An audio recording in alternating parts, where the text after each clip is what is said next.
ಮೊದಲೇ ನಾನು ದೀಕ್ಷೆ ತಗೊಂಡಿದ್ದೆ ಬೇರೆಯವ್ರ ಹತ್ರ. ಓಕೆ. ಆದ್ರೆ ಇವ್ರದ್ದು ಮಾತ್ರ ವಿಡಿಯೋ ನೋಡ್ಬಿಟ್ಟು ರೇಖಿ ಪ್ರಾಕ್ಟೀಸ್ ಮಾಡೋಕ್ ಸ್ಟಾರ್ಟ್ ಮಾಡಿದೆ ಸರ್. ಇಂಥವ್ರು ಬರ್ಬೇಕು ಸರ್. ಓಕೆ. ಯಾಕಂದ್ರೆ ಇವ್ರು ತಮ್ಮ ಜೀವನ ಪಣಕ್ಕಿಟ್ಟು ಇನ್ನೊಬ್ರು ಹೀಲ್ ಮಾಡೋರು ನಾನು ನೋಡಿಲ್ಲ ಸರ್. ಅವ್ರು ಇಂಟ್ಯೂಷನ್ ಮೊದಲೆಲ್ಲ ಆ ಪ್ರಾಬ್ಲಮ್ ಅಲ್ಲಿ ಇದ್ದಾಗ ನೈಟ್ ಬರೋರು ಸರ್ ಇಂಟ್ಯೂಷನ್ ಅಲ್ಲಿ. ಯಾಕೋ ಹೇಗಿದ್ಯಾ, ತಲೆ ಸೋರ್ಬಿಟ್ಟು ಹೇಗಿದ್ಯಾ ಅಂದರೆ ತುಂಬ ಸ್ಟ್ರೆಸ್ಸು ತುಂಬ ಹತ್ಬಿಟ್ಟಿದೆ ನನ್ನ ಲೈಫಲ್ಲಿ. ನಾನಂತೂ ನೋಡಿಲ್ಲ ಈ ರೀತಿ ಇನ್ನೊಬ್ರನ್ನ ಮುಂದೆ ತರಬೇಕು ಅಂತೇಳಿ. 4 ಜನಕ್ಕೆ ಹೆಲ್ಪ್ ಮಾಡಬೇಕು, ಅವ್ರು ಹುಷಾರಾಗಬೇಕು, ಅವರಲ್ಲಿ ರೇಖಿ ಮಾಸ್ಟರ್ ಆಗಬೇಕು ಅಂತೇಳಿ 1 ವರ್ಷ ಆಯಿತು ಸರ್ ನಾನು ಟ್ಯಾಬ್ಲೆಟ್ ತೊಗೊಂಡಿಲ್ಲ ಹೇಳಬೇಕಂದ್ರೆ.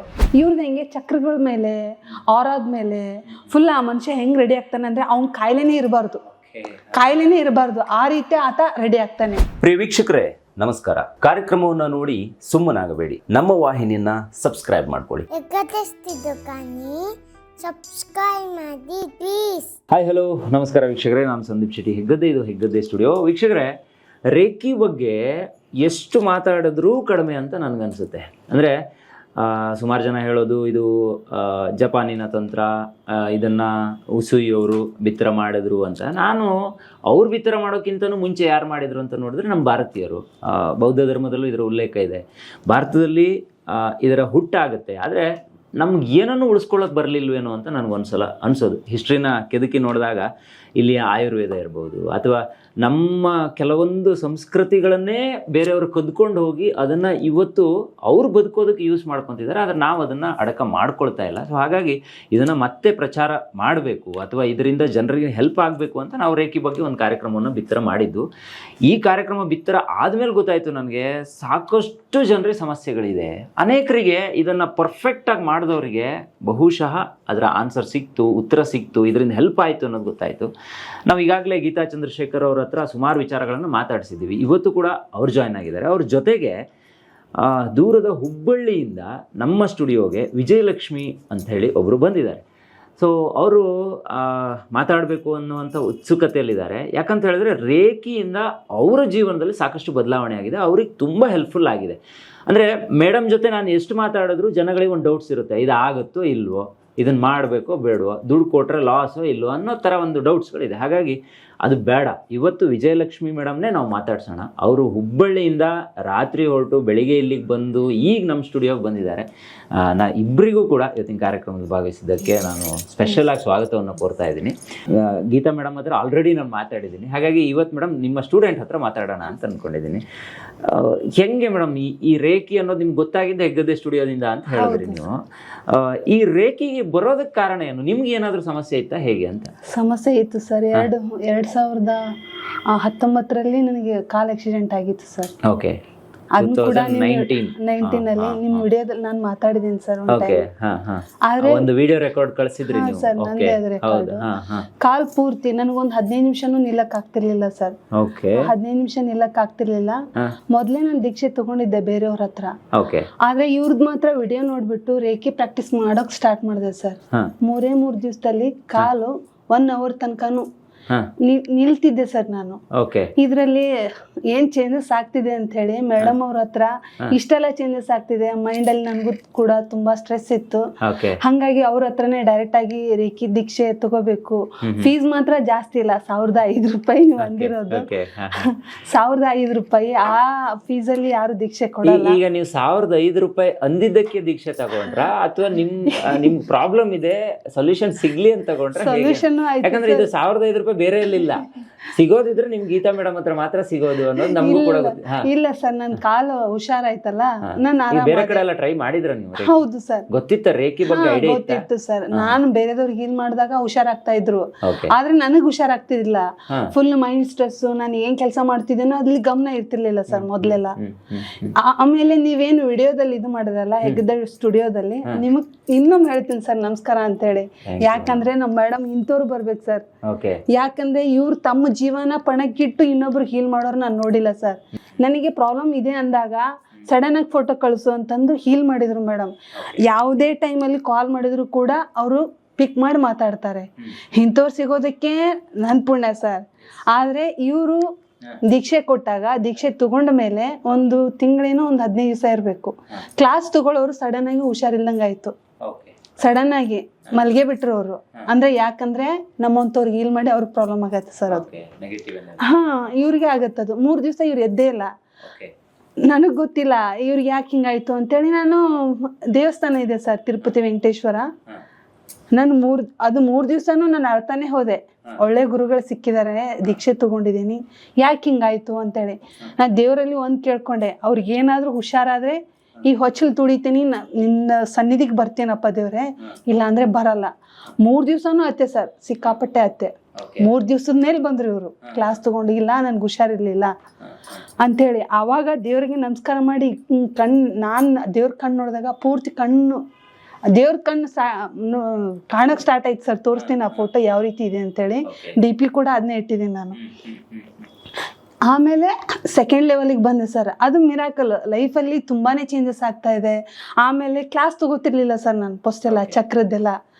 ಅವರು ಇಂಟ್ಯೂಷನ್ ಮೊದಲೆಲ್ಲ ಆ ಪ್ರಾಬ್ಲಮಲ್ಲಿ ಇದ್ದಾಗ ನೈಟ್ ಬರೋರು ಸರ್ ಇಂಟ್ಯೂಷನಲ್ಲಿ, ಯಾಕೋ ಹೇಗಿದೆಯಾ, ತಲೆ ಸವರ್ಬಿಟ್ಟು ಹೇಗಿದೆಯಾ ಅಂದರೆ ತುಂಬ ಸ್ಟ್ರೆಸ್ಸು, ತುಂಬ ಹತ್ಬಿಟ್ಟಿದ್ದೆ ನಾನು ಲೈಫಲ್ಲಿ. ತುಂಬ ಹತ್ಬಿಟ್ಟಿದ್ದೆ. ಅದು ಪೇನ್ಗಳು ಹೇಳ್ಕೊಳಕ್ಕಾಗಲ್ಲ ಸರ್. ಆದರೆ ಇವ್ರು ಕನೆಕ್ಟ್ ಆಗೋರು ನೈಟ್ ಹೊತ್ತಲ್ಲಿ, ಹೆಂಗಿದೆಯಾ ಅಂದು ಬಂದು ತಲೆ ಸೋರೋರು. ಅದು 2 ದಿವಸ ಬಿಟ್ಟು ಕಾಲ್ ಮಾಡಿದಾಗ ಹಾ ಕಣೋ ಅದು ಕನೆಕ್ಟ್, ಅವ್ರದ್ದು ಕನೆಕ್ಟ್, ಅವ್ರು ಏನು ಕಾರ್ಡ್ ಇದು ಮಾಡಿರ್ತಾರಲ್ಲ, ರೇಖಿ ದೀಕ್ಷೆ ಕೊಟ್ಟಾಗ ಕನೆಕ್ಷನ್ ಇರುತ್ತೆ ಸರ್ ಅದು. ಹಾಗಾಗಿ ಅವ್ರಿಗೆ ಕನೆಕ್ಷನ್ ಆಗೋದು. ಆಮೇಲೆ ಕ್ಲಾಸ್ ತಗೊಳ್ಳಾಗ ಕ್ಲಾಸ್ದು ನಾನು ತಗೊಂಡಿರ್ಲಿಲ್ಲ, ಯಾಕೋ ಕ್ಲಾಸ್ ತಗೊಂಡಿಲ್ಲ ಅಂತಂದ್ರು ಸರ್ ಅವರು. ಒಂದೊಂದು ಚಕ್ರನಾದ್ರೂ ಮುಂದುವರಿಸ್ಕೊಂಡು ಹೋಗಿ ಇಲ್ಲೇ ಕುರ್ತೀರಾ ಅಂತೇಳಿ. ಅದಾದ್ಮೇಲೆ ನನಗೆ ಗೊತ್ತಿಲ್ಲ, ಬಸ್ ಸಡನ್ ಆಗಿ ಇಳಿದ್ಬಿಟ್ಟು ನಾನು ಹೋಗ್ತಾ ಇದ್ದೀನಿ. ನಾನು ಇಂಗ್ಲೀಷ್ ಜಾಸ್ತಿ ಮಾತಾಡಲ್ಲ ಸರ್. ಹೋಗ್ತಾ ಇದ್ದೀನಿ, ಲೈಫ್ ಸ್ಪಾಯ್ಲ್ ಮಾಡ್ಕೋತೀಯಾ, ಕ್ಲಾಸ್ ಯಾವಾಗ ತಗೊಂಡು ಮುಂದೆ ಯಾವಾಗ ಹೋಗ್ತೀಯಾ, ಜನಕ್ಕೆ ಯಾವಾಗ ಹೆಲ್ಪ್ ಮಾಡ್ತೀಯಾ ನೀನು ಅನ್ನೋದು ವಾಯ್ಸ್ ಬಂತು ಸರ್. ಅದು ಗೊತ್ತಿಲ್ಲ. ಅದಾದ್ಮೇಲೆ ಇನ್ನೊಂದು 4 ದಿವಸ ಬಿಟ್ಟು, ಮೇಡಮ್ ಹಿಂಗಾಗ್ತಾ ಇದೆಲ್ಲ, ಹೌದು ಕಣೋ ಯಾಕೆ ತಗೊಂಡಿಲ್ಲ ಕ್ಲಾಸು, ಮೇಡಮ್ ನೀವು ಅಲ್ಲಂದಿದ್ದೀರಾ ದಾರಿಯಲ್ಲಿ, ನಾನು ಇವಾಗ ಕಾಲ್ ಮಾಡ್ತಾ ಇದ್ದೀನಿ, ಇವಾಗ ಹೇಳ್ತಾರೆ, ಹೌದು ಕಣೋ ಕ್ಲಾಸ್ ತಗೋಬೇಕು, ಏನು ಮಾಡ್ತೀಯ ನೀನು ಅಂತೇಳಿ ಅವರು ಈ ಥರ ಅನ್ನೋದು ನನಗದು ಗೊತ್ತಿಲ್ಲ ಸರ್. ನನಗೆ ಏನಾಗ್ತಿರುತ್ತೋ ಅವ್ರು ಅಂದೇ ಬಿಟ್ಟಿರ್ತಾರೆ ಆ ಮಾತು. ನೀನೇ ನೋಡಿ ನಾನು ಬರೋ ಹಾಗೂ ಇಲ್ಲ, ಊರಲ್ಲಿ ಬೇರೆ ಜಾತ್ರೆ, ನಮ್ಮ ಫ್ರೆಂಡದ್ದು ಅವರು ಅಭಿಷೇಕ ಏನೋ ಕೊಟ್ಟಿದ್ದಾರೆ, ಅವರು ಬರೋ ಸ್ಟೇಜಲ್ಲಿ ಇಲ್ಲ. ಅವ್ರಂದ್ರು ಯಾಕೋ ಬರೀ ಪೂಜೆನೇ ಕಾಣಿಸ್ತಿದೆಯಲ್ಲ, ಬರೋಕ್ಕಾಗ್ತಾ ಇಲ್ವಾ, ಹೆಂಗೆ ಏನು ಅಂತೇಳಿ. ಇಲ್ಲ ಮೇಡಮ್ ಜಾತ್ರೆ ಇದೆ, ಅಡ್ಜಸ್ಟ್ ಮಾಡಿ ಬಂದಿದ್ದೀನಿ, ಮನೇಲಿ ಹೇಳ್ಬಿಟ್ಟೆ, ಮನೇಲಿ ಒಪ್ಪೆ ಕಳ್ಸಿದ್ದಾರೆ. ಮತ್ತೆ ಹೋಗ್ಲೇಬೇಕೀಗ ನೀವು ವಾಪಸ್ ಹಂಗಾದ್ರೆ? ಆ ಜಾತ್ರೆ ಮುಗೀತು ಸರ್, ನಮ್ಮ ಅಕ್ಕಂದ್ರೆಲ್ಲ ಇದ್ದಾರೆ. ಹಾ ಸರ್. ಆದ್ರೆ ಆ ಜಾತ್ರೆ ಬಿಟ್ಟೂನು ಹಾ ಸರ್, ಈಗ ನಮ್ ಪ್ರೋಗ್ರಾಮಿಗೆ ಬಂದಿರೋದಕ್ಕೂ ನಮ್ಗೆ ಬಹಳ ಖುಷಿ ಆಗ್ತಿದೆ. ಯಾಕಂದ್ರೆ ನೋಡಿ, ನಾನು ಸುಮಾರು ಜನರಿಗೆ ಹೇಳೋದು, ತುಂಬಾ ಜನ ಏನೇನೋ ಮಾತಾಡ್ತಿರ್ತಾರೆ ಮೇಡಮ್. ಅಂದ್ರೆ ನೆಗೆಟಿವ್ ಮಾತಾಡೋರನ್ನ ಏನೂ ಮಾಡೋದಕ್ಕಾಗೋದಿಲ್ಲ. ಆದ್ರೆ ಈ ಒಬ್ಬ ಮಾತಾಡಿ ಇನ್ನೊಬ್ಬನಿಗೆ ಒಳ್ಳೇದಾಗೋದನ್ನು ತಡೆದು ಬಿಡ್ತಾರಲ್ಲ, ಅದು ತುಂಬ ನೋವಾಗೋದು ನನಗೆ. ಯಾರೋ ಒಬ್ಬ ಅದರಿಂದ ಒಳ್ಳೇದು ಆಗ್ಬೋದು. ನಂಬಿಕೆ ಇದ್ದರೆ ಯಾರೂ ಕೂಡ ಅದನ್ನ ಕಳ್ಕೊಳ್ಳೋದಿಲ್ಲ. ಆ ನಂಬಿಕೆನ ಯಾರೂ ಕೂಡ ಹಾಳು ಮಾಡೋದಕ್ಕೆ ಯೋಗ್ಯರಾಗಿರೋದಿಲ್ಲ ಅಂತ ನಾನು ಅಂದ್ಕೊತೀನಿ. ಆಮೇಲೆ ಯೂನಿವರ್ಸಿಗೆ ಒಂದು ದೊಡ್ಡ ಶಕ್ತಿ ಇದೆ ಅನ್ನೋದು ನನಗೂ ಕೂಡ ಗೊತ್ತದು.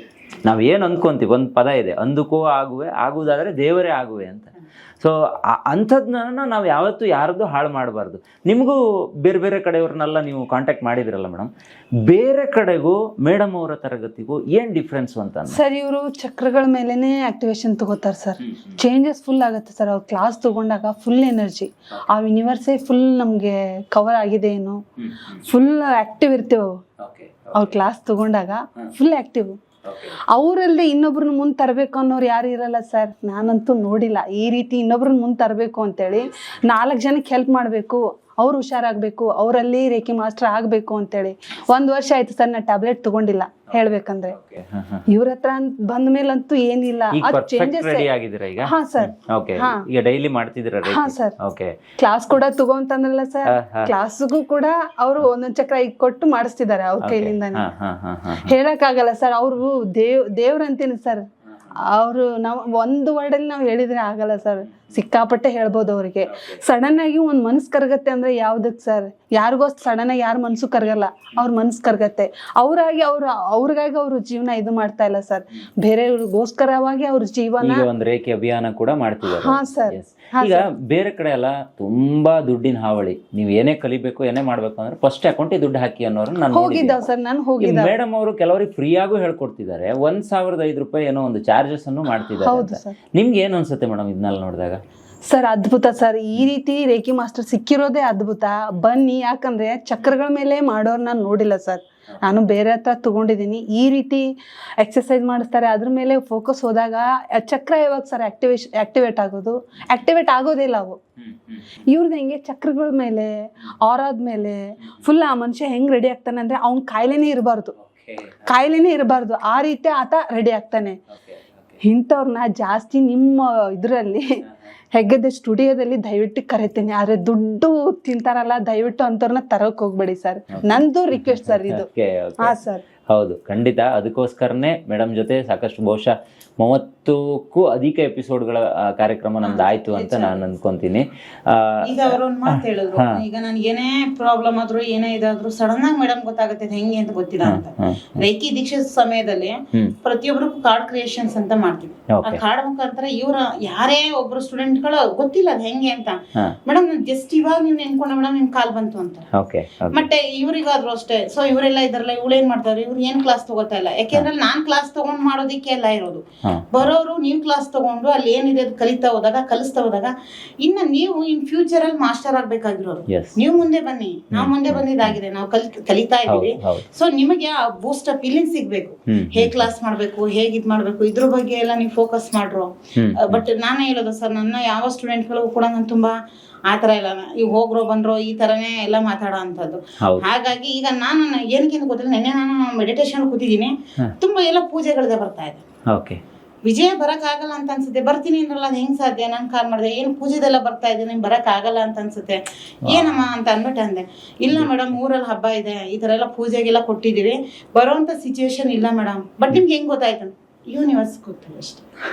ಸೊ ನಾನಲ್ಲ, ಯಾರಿಗೆ ಅವರ ಆಜ್ಞಾಚಕ್ರ ಆಕ್ಟಿವೇಶನ್ಸ್ ಆಗುತ್ತೆ, ಆಲ್ಮೋಸ್ಟ್ ಅವರು ಕಣ್ಣಿಗೆ ಕಾಣೋದನ್ನ, ಕಣ್ಣಿಗೆ ಏನ್ ನೋಡ್ತೀವೋ ಅದನ್ನ ಬಿಟ್ಟು ಕಣ್ಣಿಗೆ ಕಾಣೋದನ್ನ ಕಾಣೋದೇ ನಮ್ಮ ಈ ಒಂದು ಥರ್ಡ್ ಐ. ಈ ನಿಮ್ಮ 3ನೇ ಚಕ್ರ ಯಾವಾಗ ಆಕ್ಟಿವ್ ಆಗುತ್ತೆ, 100% ಆಜ್ಞಾಚಕ್ರ ಇದೊಂದು ಆದಾಗ ಯಾರಿಗೇನಾದ್ರೂ ಗೊತ್ತಾಗುತ್ತೆ. ಇವರಿಗೆ ಈಗ ಯಾರೇ ಇರ್ಬೋದು, ನಮ್ಮ ಬೇರೆ ಬೇರೆ ಸ್ಟೂಡೆಂಟ್ಗಳಿದೆ, ಗುಣಾ ಮೇಡಮ್ ಇರ್ಬೋದು, ತುಂಬಾ ಸ್ಟೂಡೆಂಟ್ಗಳಿದ್ದಾರೆ. ಯಾರಿಗೆ ಒಬ್ರು ಹುಷಾರಿಲ್ಲ ಪಟ್ ಅಂತ ಕಾಲ್ ಮಾಡುವಂಥದ್ದು. ಯಾಕೆಂದ್ರೆ ಸಂದಿಗ್ಧ ಪರಿಸ್ಥಿತಿನಲ್ಲಿ ಅವ್ರು ಅಲ್ಲೇನೋ ನೋವು ಮಾಡ್ಕೊಂಡು ಕಣ್ಣೀರಿಟ್ರು ಕೂಡ ಕನೆಕ್ಟ್ ಆಗುತ್ತೆ. ಅದೇಂಗೆ ಅಂತ ಗೊತ್ತಿಲ್ಲ. ಅದೇ ಇನ್ನ ನಾವು ಕೂಡ ಅದರ ಅನ್ವೇಷಣೆ ಇದ್ದೀವಿ. ಹಾಗಾಗಿ ಈ ಒಂದು ಅಭಿಯಾನವನ್ನ ಸ್ಟಾರ್ಟ್ ಮಾಡ್ತಾ ಇರುವಂತದ್ದು. ಮತ್ತೆ ಇವ್ರಿಗೆ ಹೇಳುವಂಥದ್ದು ಏನಂತಂದ್ರೆ, ಎಲ್ಲೋ ಹೋಗಿ ಎಷ್ಟೆಷ್ಟೋ ಕಳ್ಕೊಂಡಿರ್ತೀರ, 50,000 ಲಕ್ಷ ಅಷ್ಟು ಇಷ್ಟು ಎಷ್ಟೆಷ್ಟೋ ಕಳ್ಕೊಂಡಿರ್ತೀರ. ಎಷ್ಟು ಒಂದು ಪ್ರಯತ್ನ ಅಂತ ಮಾಡಿ ನಿಮ್ಮನ್ನ ನೀವು ಕಳ್ಕೊಂಡಾಗ ಎಲ್ಲಾನು ಪಡ್ಕೊಬಿಡ್ತೀರ.